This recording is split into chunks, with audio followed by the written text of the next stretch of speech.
teman-teman, seperti yang kita tahu nih kan, banyak banget nih orang tua yang sering bilang kalau main game itu nggak bakal bisa jadi apa-apa. Nah, itu gimana nih? Banyak banget nih. Pasti ini juga banyak banget Genbirs yang Iya, kepo iya. nih untuk pertanyaan seperti Oke, ini. kalau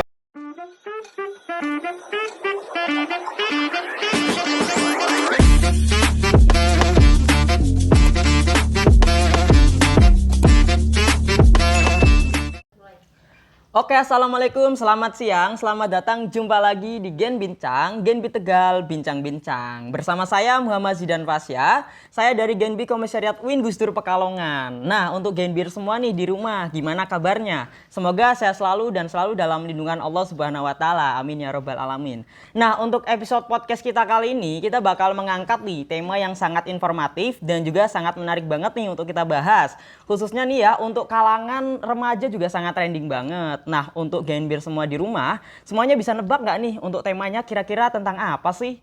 Yaps, betul banget. Untuk tema yang kita bakal bawa kali ini itu tentang masa depan e-sport di Indonesia. Bersama narasumber kita, tentunya sudah sangat berpengalaman banget ya, khususnya di dunia e-sport sendiri nih. Nah, juga buat Genbir semua di rumah, juga banyak banget nggak sih orang-orang di sekitar kita nih yang beranggapan kalau main game itu hanyalah membuang waktu dan juga nggak ada planning buat ke depan, bahkan juga nggak punya masa depan sama sekali. Maka dari itu, untuk kali ini kita bakal mengangkat tema tentang e-sport. Kita bakal meluruskan nih dan juga membuat supaya teman-teman yang lainnya nih ya yang punya pikiran negatif ataupun buruk tentang e-sport itu supaya tahu kalau e-sport atau game online itu bukanlah hanya sekedar main game saja, tapi juga bisa menjadikan itu sebuah cita-cita kita ke depannya ya. Maka dari itu, untuk lebih jelasnya kita bakal ngobrol seru-seruan dan juga membahas santai-santai bersama Mas Yuka Eko Agustia Pramono. Beliau adalah sebagai leader tim MLBB komunitas Pekalongan nih. Sangat keren banget nih. Halo Mas Yuka. halo. Halo. Mas Yuka juga bisa nyapa nih sama teman-teman Genbirs di rumah nih. Ya, halo semuanya. Halo juga, oke baik. Nah, Mas Yuka, boleh tahu dong sebelum kita masuk nih ya ke podcast kita kali ini, Mas Yuka boleh dong spill keseharian atau aktivitas Mas Yuka itu sehari-hari ngapain aja sih? Seharian yang pertama sih ada dua sih saya. Kalau pagi saya menjadi guru marching band drum band Ya, di ya. TK, SD, SMP, SMA di Pekalongan. Ya lingkupnya Pekalongan, Batang sama Kabupaten sih. Iya. Itu. Kalau malam saya jadi IO. IO apa Kayak itu? semacam mungkin manajemen yang meramaikan MLBB di Kota Pekalongan. Ya, Kayak gitu. oke, Jadi bagus. penyaluran mungkin bakat-bakat player MLBB yang mungkin berkembang bisa karena tingkatnya kan nasional. Gitu sih. Ya, berarti keren banget nih Mas Yuka. Jadi selain Mas Yuka ini berfokus di bidang e-sport, Mas Yuka juga kesehariannya itu ya mulai dari pagi sampai sore itu sebagai pelatih drum band ya Mas ya, Yeah. di tingkat STK, SD gitu ya Mas ya. Yeah. Keren banget sih. Baru malamnya langsung fokus di e-sport, gila sih, emang sangat produktif banget nih Mas Yuka nih.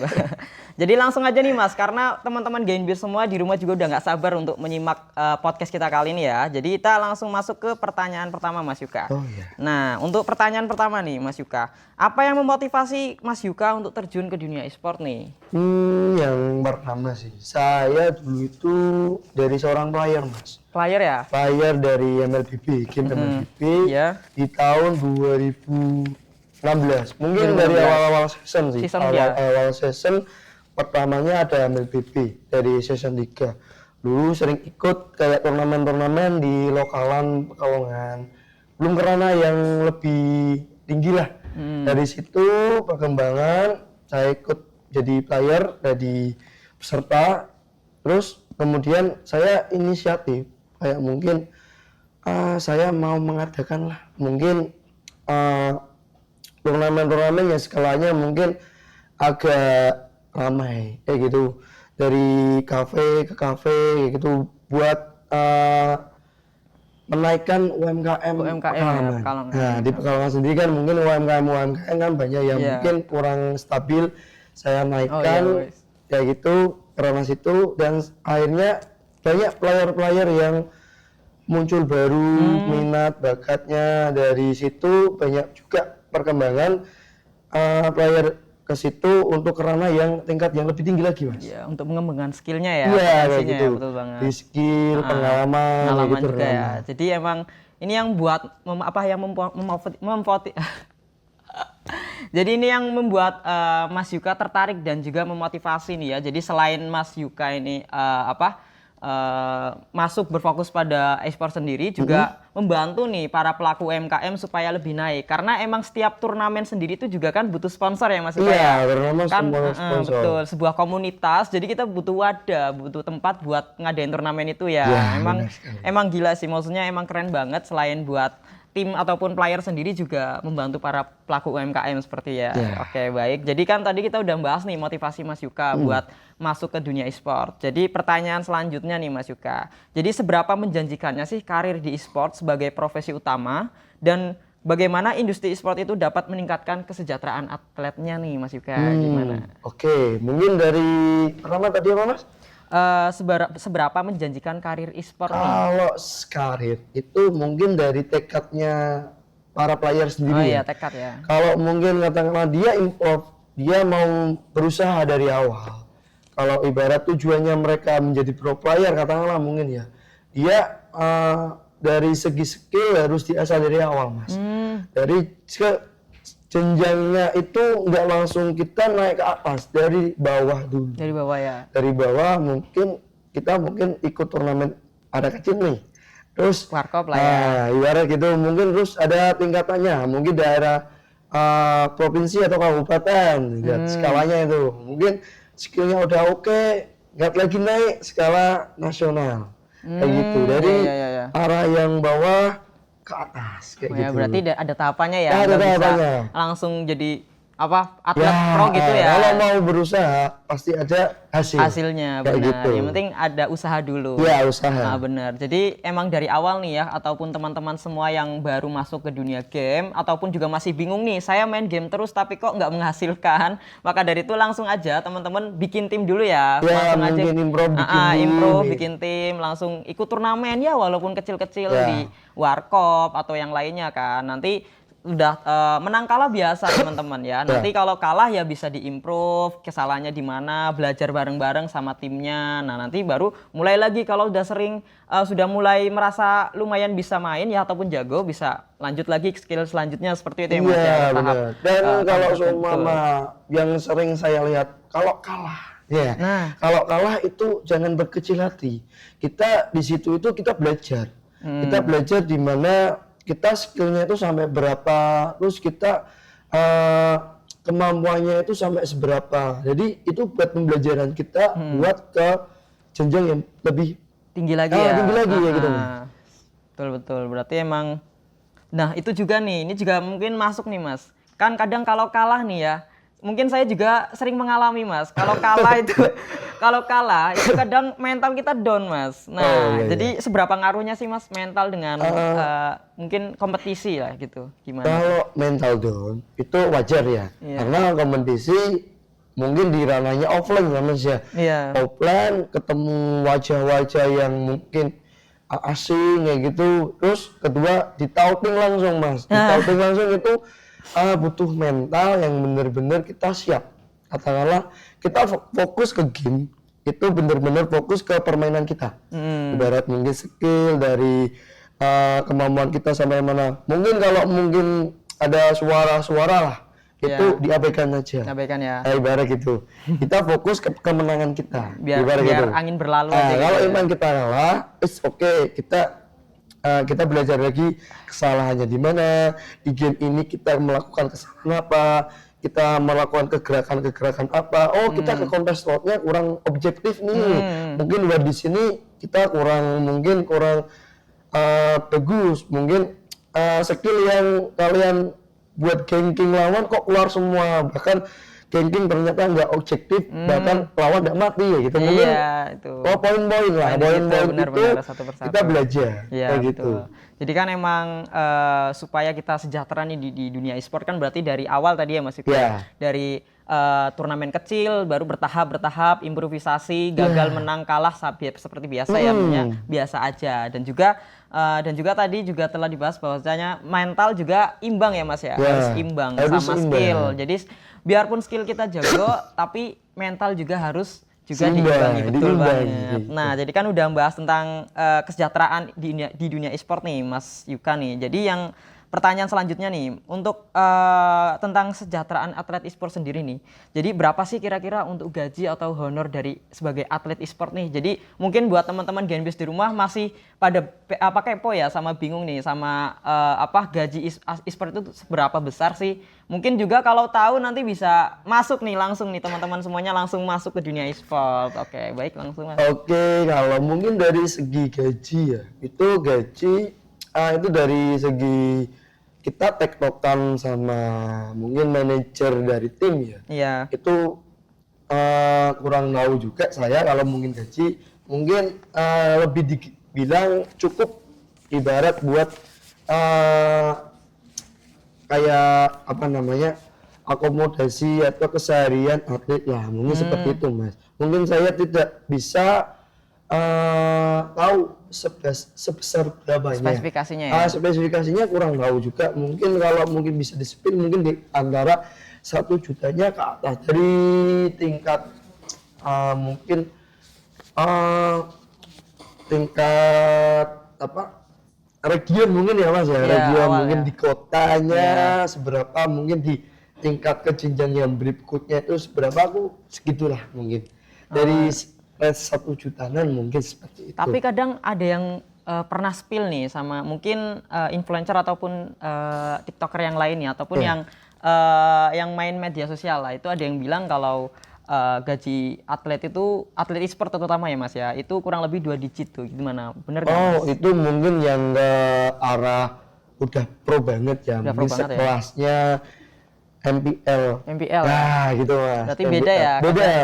LMDL beda ya? Ya, jadi kalau semakin kalian skill dan kontraknya semakin brand yang gede, itu mungkin gajinya yang dibawa itu gede. Kayak gitu sih. Ya. Jadi mungkin agak menjanjikan juga. Menjanjikan ya? Iya. Berarti... Tapi tergantung dari keahlian atau tiktokan sama brand atau tim dari kalian gitu. Iya, berarti masing-masing ya. Berarti kan setiap tim juga mungkin gajinya berbeda-beda ya? Beda-beda. Iya, jadi tergantung dari masing-masing tim itu sendiri. Iya, benar sekali. Kontribusi dengan manajemennya ya.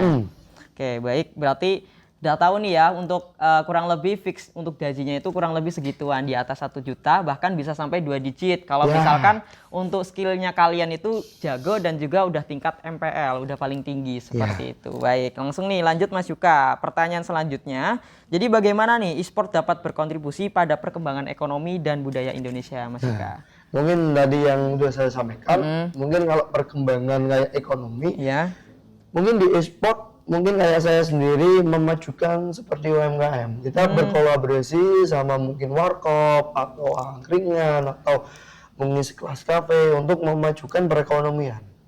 Ibarat kita kolaborasi mengadain event-event di situ, kita mungkin kayak sistem bundling, mungkin daya tariknya seperti apa, cocok, mungkin bisa berkontinu Mas. Yang sering saya dan udah berjalan itu saya sering ngadain di Bento Kopi Panwasih Mas. Bento Kopi ya. Di Pekalongan.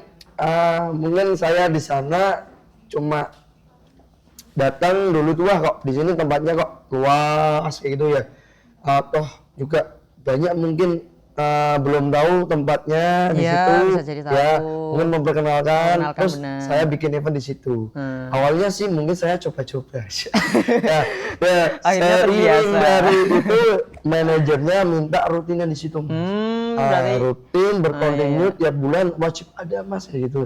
Bahkan satu bulan itu gak satu event Mas, 2 sampai 3, 4 event. Saya pernah bikin event di situ. Sebulan? Iya, 1 bulan. Lumayan sih. Karena kenyamanan dari mungkin satu peserta senang, ya mungkin ramai di situ. Kemudian dari segi manajernya cocok dengan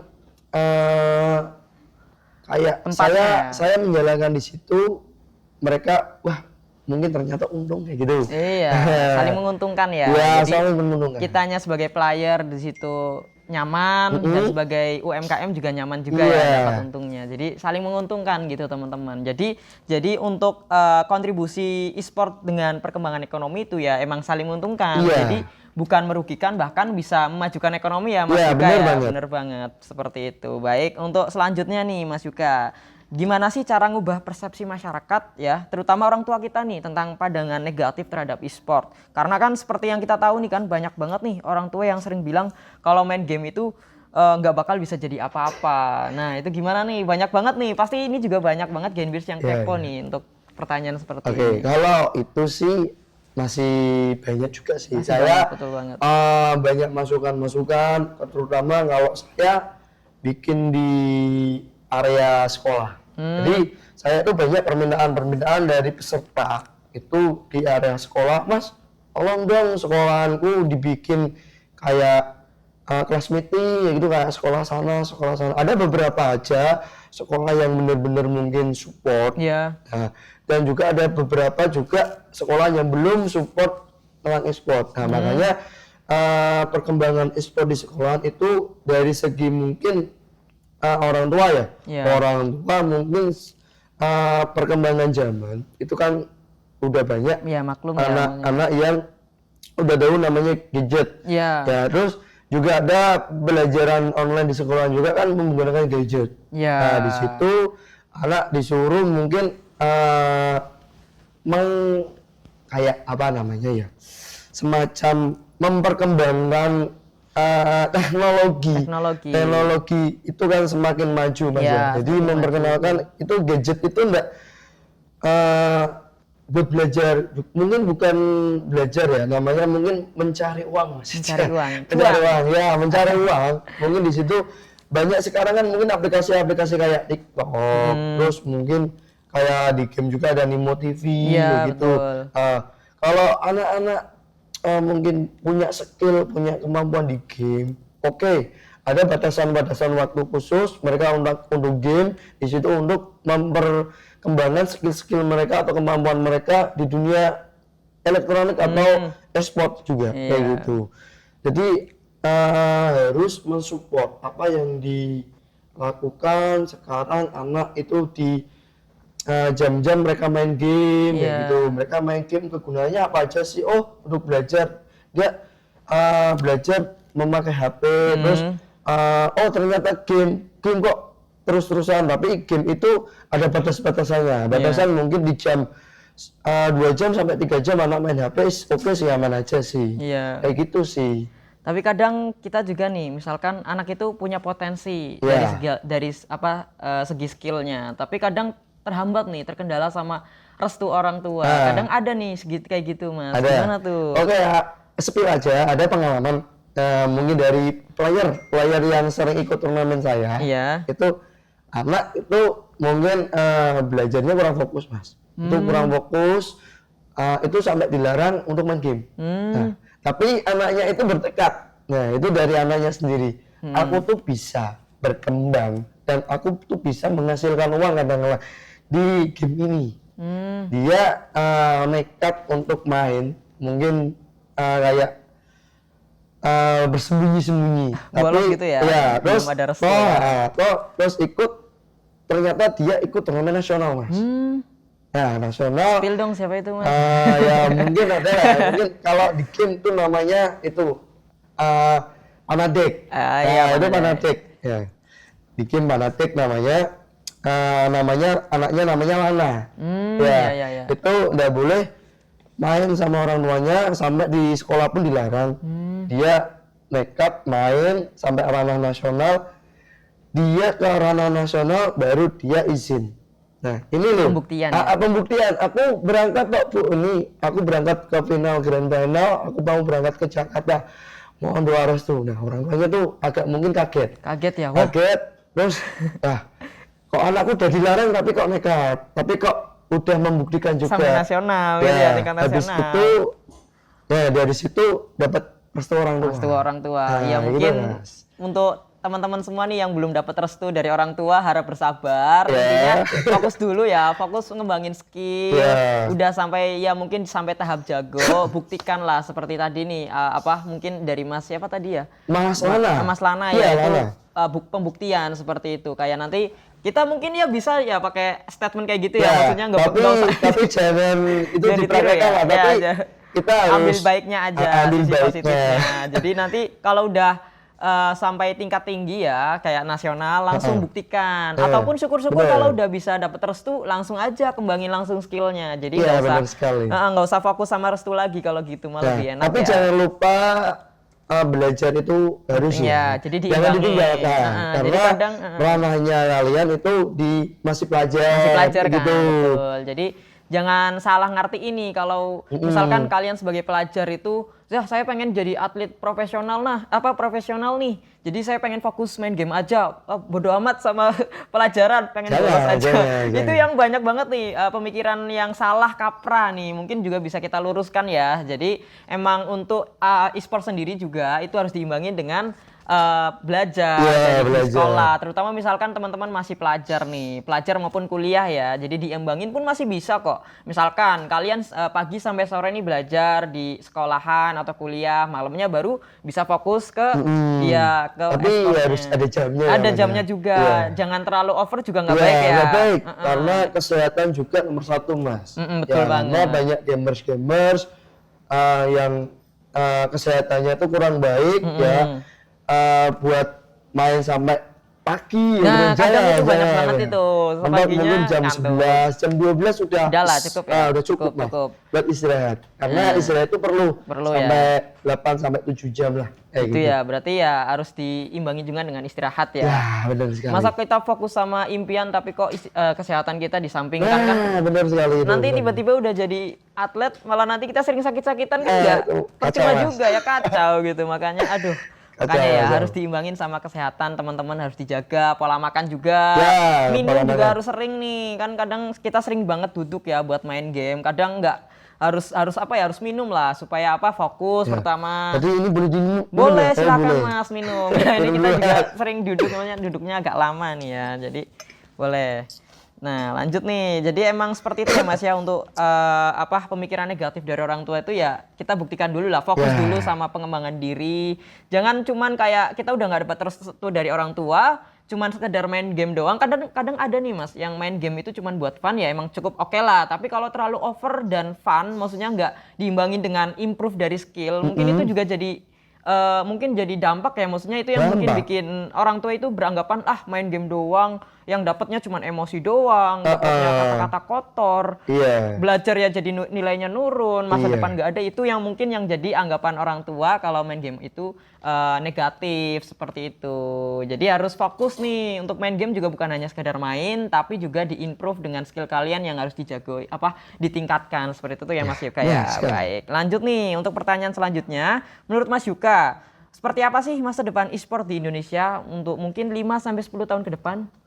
Kalau saya pribadi sendiri, perkembangan e-sport itu mungkin 5-10 tahun ke depan itu bakalan maju sih Mas.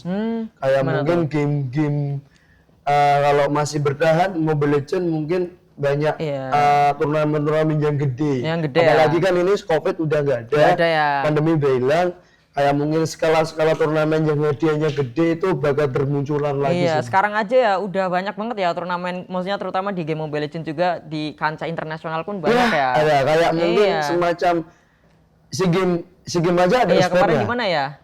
Iya, e-sport ada tuh. Udah ada tuh, SEA Games udah ada e-sportnya sekarang. Iya, sekarang. Dari tahun kemarin sebelum pandemi kan udah ada tuh Mas. Mungkin pandemi online ya gitu ya. Iya, betul banget. Sekarang udah open lagi kayak gitu. Udah kelihatan tuh dari sekarang aja udah kelihatan kalau potensi e-sport sendiri itu untuk saat ini udah berkembang. Apalagi kalau sampai 5-10 tahun ke depan udah mendunia. Bahkan juga banyak nih yang dari Cina juga ya pada fokusnya di gamenya juga tuh banyak banget. Dan ranahnya e-sport sendiri itu udah masuk ke dunia pendidikan Mas. Oh iya, betul. Kayak mungkin kan dari segi wadahnya e-sport itu udah ada, itu namanya ESI. ESI ya. E-sport Indonesia.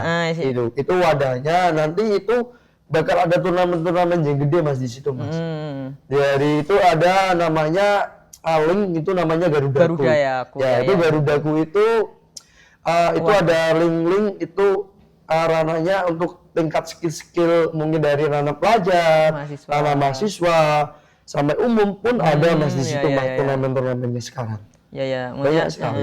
oke, baik. Berarti emang dari segi dininya aja ya, maksudnya dari segi sekolahan aja udah menyupport ya Mas? Ya, ada Kadang, sekolahan yang ada sekolahan kurang lebih yang saya tahu mungkin di Surabaya apa ya, ada akademik gitu loh, akademik e-sport gitu. kemarin itu aku lihat berita sekolahan dari Surabaya. Surabaya itu iya kayaknya. juara 1 tingkat nasional apa internasional tuh Mas aku Iya, lupa. iya. Itu dapat beasiswa loh Mas. Nah kan udah didukung juga 200 loh. juta Mas beasiswa Mas. Itu Wih, udah keren didukung banget, pemerintah Mas. loh itu. Di Universitas Indonesia UI. Ya gila sih. Udah UI pendidikan maksudnya udah maksudnya apa namanya ya? Udah aduh, maksudnya udah tingkat tinggi banget nih untuk universitasnya itu ya. Jadi apalagi beasiswanya dari e-sport itu. Mungkin benar orang nggak percaya, masa e-sport nyediain beasiswa gitu kan. Makanya aduh udah berkembang Itu banget lah. tuh saya spill itu sekolahnya itu support banget Mas. Kalau e-sport tapi ranahnya ke turnamen-turnamen kayak mungkin Wali Kota Cup, terus mungkin turnamen yang sekarang ranahnya nasional, terus penting-penting lah katakanlah Ya. gitu. Itu sekolahnya support banget Mas. Jadi pasti ngirim ya gitu. Pasti ngirim ya? Dan di sekolahnya tuh ada ekskulnya Eskulnya ya buat mengembangin skill-skill mereka. ekstrakurikuler berarti ya. Ya, itu gitu. Jadi berarti ada latihannya, Iya. ada coachnya, Iya, benar sekali. analisisnya, Iya. benar banget lah. Gitu mah udah Jadi canggih nggak banget. sembarang lagi nih. Jadi emang udah dilatih sedini mungkin ya Mas ya. Ya. Jadi masa depannya itu di dunia e-sport udah tertata mulai dari pelajar. Nanti ke depannya ya udah jadi nyaman gitu loh. Maksudnya nyamannya itu udah tahu kalau kita udah masuk ke dunia ini ya udah kita dalamin ya mungkin bisa jadi potensi buat masa depan kita terutama di dunia e-sport ya Mas Yuka ya. Oke baik. Nah untuk pertanyaan mungkin ini terakhir Mas Yuka. Oh, ya. Nah jadi apa saran nih? Apa saran dari Mas Yuka nih untuk anak-anak muda yang ingin berkarir di dunia e-sport nih? Oke, kalau saran saya perkembangin skill kalian. Ya.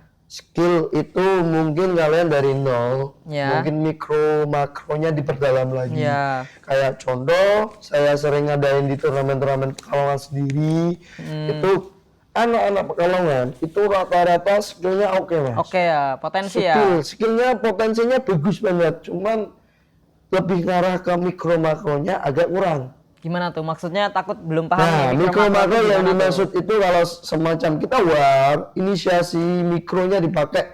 Tuh, kita geng-geng di sana, ibarat gitu. skill Kita ya. skillnya sekiranya buat mematikan lawan di situ, jangan semua skill dikeluarkan. Betul, Kayak gitu. baik. Ya, ibarat beberapa aja saya lihat masih banyak skill-skill yang langsung di all in gitu. Nah, itu masih kurang Mas. Berdampak lawannya itu masih bisa lolos, tapi kalian digeng-geng lagi balik itu sama lawannya jadi digeng-geng balik rata jadinya Itulah, gitu. makanya aduh. Terus kemudian yang kedua itu masalah mental. Nah itu paling penting itu. Skill kalian bagus, mikro makronya bagus, tapi mental kalian itu masih kurang bagus. Kayak contoh nih, kalian main, posisi kalian mungkin oke ya, tapi geng-geng kalian rata lawan biasa taunting Mas. Taunting ya, bahasanya teriak-teriak taunting gitu ya. ya. Ada bicara-bicara agak keras gitu Nah, ya. gitu. Memojokkan Nah. pressure. Presurnya kalian down, des, ya mental kalian kurang jadi, habis itu kalian nggak bisa membalikan kedudukan, kalah. Wih gimana Kayak sih gitu. mainnya bisa main gak Terus sih? menyalahkan teman sendiri, itu jangan nggak bisa. Ayo, Blaming kita, ya, blaming ya. Kadang gitu ya, ada gitu ya. Aduh. Nah, jangan sampai kita kayak ngeblame ke teman sendiri. Itu juga penting banget tuh. Harus support kayak Ya. gitu. Karena blame ke teman sendiri, kita ngasih tahu lu pelan-pelan aja ke teman, biar teman-teman oh iya, aku kesalahannya di sini. Oke, kita reset. Kita masih bisa bertahan nih.